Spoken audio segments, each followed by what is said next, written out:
हम इंसान हर सुबह जैसे ही उठते होंगे तो कुछ ना कुछ जरूर सोचते होंगे कि आखिरकार आज हमें करना क्या है। कभी कभी यही क्वेश्चन हम इतना डिफिकल्ट कर देते हैं कि हम अपने आदि और अंत से रिलेटेड क्वेश्चन को भी पूछने लगते हैं, जैसे कि इस ब्रह्मांड की उत्पत्ति कैसे हुई होगी, हमारे इस पृथ्वी का जन्म कैसे हुआ होगा, ये सूर्य, तारे, चंद्रमाएं कैसे आई होंगी, इन सबको किसने बनाया होगा। लेकिन क्या आप लोगों ने कभी ये सोचा है कि आखिरकार हम इंसानों की उत्पत्ति कैसे हुई होगी, इस पृथ्वी की उत्पत्ति के बाद इसमें इंसानी सभ्यता का जन्म कैसे हुआ होगा। अगर आप भी यही क्वेश्चन को सोचते हो तो बने रहिए हमारे इस वीडियो में अंत तक। आज हम बात करने वाले हैं इस एपिसोड में इसी टॉपिक के बारे में, तो चलिए एक्सप्लेन करते हैं। तो नमस्कार दोस्त, मेरा नाम है अनुराग, आप देख रहे हो जोशी न्यूज। तो चलो ना शुरू करते हैं। आज से करीब 6.50 करोड़ साल पहले हमारी पृथ्वी में आज ही की तरह पेड़ पौधे हुआ करते थे, लेकिन उस समय इंसानों की नहीं बल्कि डायनासोरों का राज हुआ करता था। लेकिन उस समय प्रकृति ने ऐसी कुचक्र को रचा, आने वाले कुछ ही समय में सब कुछ बदलने वाला था। एक दिन मौसम बिल्कुल साफ था, सभी जीव खासकर डायनासोर सभी भोजन की तलाश में निकलने लगे और भ्रमण करने लगे। अब भ्रमण के लिए जैसे ही निकले तो उसी समय एक खगोलीय घटना घटी जो कि पूरी पृथ्वी में हाहाकार मचा दिया। हुआ यूं कि हमारी पृथ्वी से एक बहुत बड़ा एस्ट्रॉयड यानी कि उल्का पिंड टकरा गया। उसका टकराना इतना घातक था कि आप लोग सोच सकते हो कि जिस जगह एस्ट्रॉयड गिरा था उसके 800 किलोमीटर दूरी तक जीव उस आग के गोले में तब्दील हो चुके थे। 25 किलोग्राम से ज्यादा वजन वाले जीव लगभग 90% खत्म हो चुके थे, बिल्कुल खत्म। लेकिन शारीरिक रूप से कुछ छोटे जीव कुछ मात्रा में बच गए थे। लेकिन अभी प्रलय का मंजर खत्म नहीं हुआ था। एस्ट्रॉयड के गिरने से पृथ्वी के कण जो कि आकाश में चले गए थे और वही लौटकर गिरने लगे और घर्षण के कारण वही आग के गोले में तब्दील हो गए और वहीं पृथ्वी में आग के गोले बरसने लगे और इस प्रकार से पृथ्वी पर आग के गोले की बारिश शुरू हो गई। जो जीव एस्ट्रॉयड से बचे थे वो मरने लगे तथा जो जीव छोटे थे वे रेडिएशन से मरने लगे और डायनासोर जैसे विशालकाय जानवरों का तो पूर्णतः अंत हो चुका था। अब वही जीव पृथ्वी पर शेष था जो पृथ्वी के अंदर यानी कि बिलों में रहने लगा था। इस मंजर को समझने के बाद हमें ऐसा लगता है कि नियत क्या या षड्यंत्र मात्र डायनासोरों को पृथ्वी से विलुप्त करने के लिए ही रचा गया होगा। लेकिन कुछ भी हो, बचे वही थे जो पृथ्वी के अंदर रहने लगे थे और पृथ्वी के अंदर इसलिए रह रहे थे कि बाहर आग का मंजर विद्यमान था। लेकिन ऐसा हमेशा रहने वाला नहीं था। आफ्टर सम टाइम यानी कुछ समय बाद पृथ्वी का वातावरण बिल्कुल चेंज होने लगा। लाखों समय बाद पृथ्वी का वायुमंडल फिर से सामान्य होने लगा और धीरे धीरे नए नए पेड़ पौधों का उदय होने लगा और साथ ही साथ यह लाजमी था कि छोटे छोटे जीव भी अपने बिल से बाहर निकलने लगे, जो कि अपने आप को अनुकूल बना लिए थे बिल में रहने के।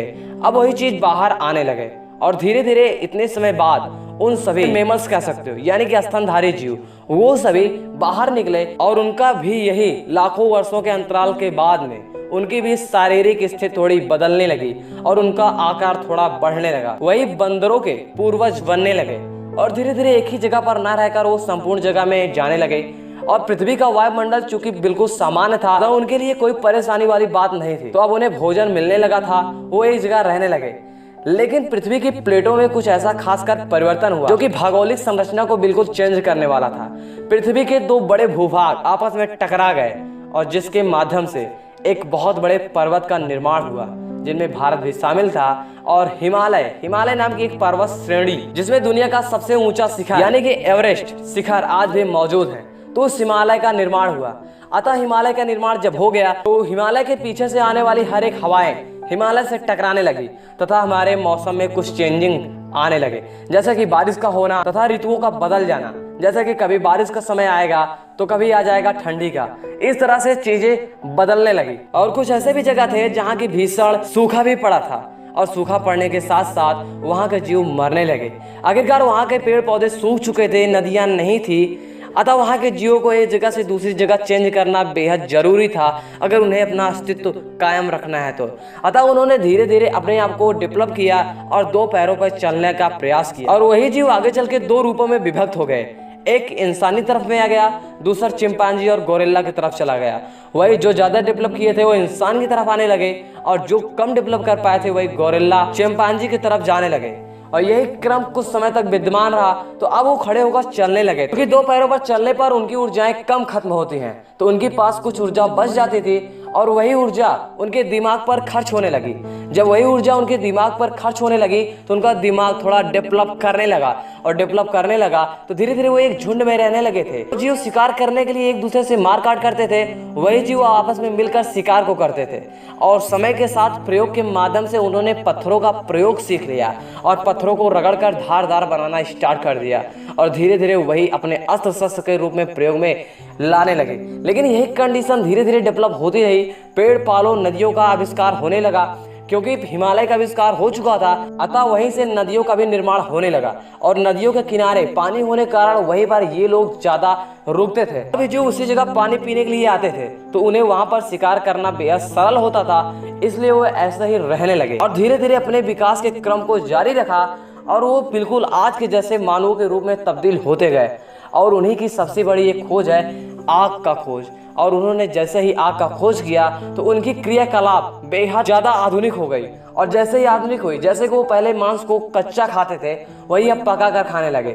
लेकिन वही जो पहले ठंडी के मौसम में सिकुड़ने लगे थे, वही अब आग के प्रयोग के कारण वो आराम से ठंडी के समय को भी झेल पाते थे। और धीरे धीरे वो पूरे परिवार के रूप में एकत्रित होने लगे। पहले एक होने के कारण वो हर जगह विचरण कर सकते थे, लेकिन अब पूरे परिवार के साथ रहते थे तो वो विचरण नहीं कर सकते थे, अतः उन्हें एक जगह रुकने की आवश्यकता पड़ी। और धीरे धीरे फिर उन्होंने खेती करना स्टार्ट कर दिया। इसी तरह से हमारे पूर्वज लोग ने धीरे धीरे डेवलप किया। ये बातें दोस्त बिल्कुल प्रमाणित तो नहीं है, लेकिन कहीं ना कहीं वैज्ञानिकों के द्वारा बताई गई इन सभी बातों में 90% रियलिटी दिखाई देती है। क्योंकि हम अपने ऊपर भी देख सकते हैं कि आज से 100 साल पहले हमारे पास इंटरनेट, मोबाइल आदि चीजें नहीं थी, लेकिन हम वही इंसान जरूर थे। धीरे धीरे डेवलप के कारण ही हम सभी लोग मोबाइल फोन को प्रयोग करने लगे। और धीरे धीरे आने वाले समय में एक ऐसा भी समय आएगा कि हम बहुत ही आधुनिक हो जाएंगे। आज से कुछ समय पहले सोचे यार, हमें किसी के पास अपने बात को भेजना हो, किसी से हमें कोई बात शेयर करनी हो तो हम नहीं कर पाते थे। लेकिन आज सोचो कि मोबाइल घुमाओ और कॉल लग जाता है। पहले के समय में अगर हमें किसी का चेहरा देखना है तो हमें उनके पास जाना होता था, लेकिन आज के समय में हम टीवी के माध्यम से सभी को देख सकते हैं, मोबाइल में वीडियो कॉलिंग कर सकते हैं। और सबसे बड़ी बात ये कि हम मात्र 10 मिनट के अंदर 6.5 करोड़ साल पहले की यात्रा को हम कर चुके हैं। तो कितना ज्यादा आधुनिक होता चला जा रहा है अपना इंसान, जो कि आने वाले समय में अगर यही विकास क्रम जारी रहा तो आने वाले समय में हम और भी ज्यादा आधुनिक होते चले जाएंगे। लेकिन इन सभी चीजों के साथ साथ हम आपसे यही कहना चाहेंगे, अगर आपको यह वीडियो इंटरेस्टिंग लगा हो तो प्लीज वीडियो को लाइक करो और हमारे इस चैनल को सब्सक्राइब करो, क्योंकि यहाँ पर ऐसे वीडियोज के आने का सिलसिला कभी नहीं थमता। अगर आपको थोड़ा सा भी वीडियो नॉलेजेबल लगा हो तो अपने फ्रेंड्स और फैमिली के साथ शेयर करना मत भूलिएगा। मैं मिलता हूँ किसी एक नए वीडियोज के साथ, किसी एक नए इंटरेस्टिंग टॉपिक के साथ। तब तक के लिए आप हमें इंस्टाग्राम पर फॉलो करना मत भूलिएगा, लिंक आपको डिस्क्रिप्शन में मिल जाएगा। चलिए मिलते हैं एक नए वीडियो पर, तब तक के लिए जय हिंद, वंदे मातरम।